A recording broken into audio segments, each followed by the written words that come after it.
These clothes are waiting to become new to you, and it appears the wait won't be a long one. A lot more consignments. We're seeing a lot more people coming in too, just to find out what it's about. With tighter budgets these days, more and more people are selling clothes and shopping for them in consignment stores nationwide, some for the very first time. The National Association of Retail and Thrift Stores is reporting a sizable increase in business over the last several months. It looks like it's about 30% increase in consigners and in shoppers, pretty much across the nation. It's an interesting time. We're seeing people who we have never seen before, who we sure have never been in consignment stores before, but it's starting to make sense.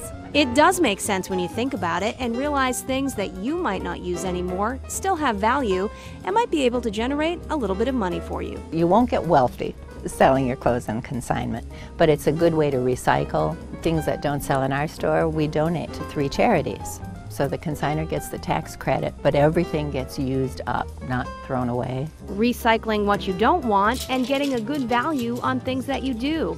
Most consignment shops start pricing at about 1/3 of what retail cost was and then reduce from there.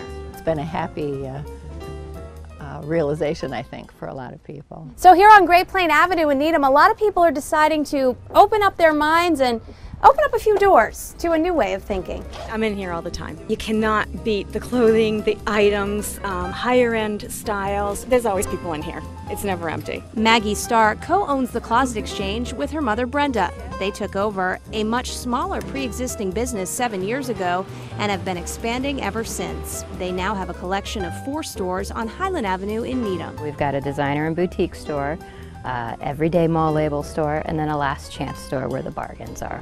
And then consignment as well, where you price things. Maggie says they've seen a spike in calls since the summer. New faces selling and shopping from all walks of life.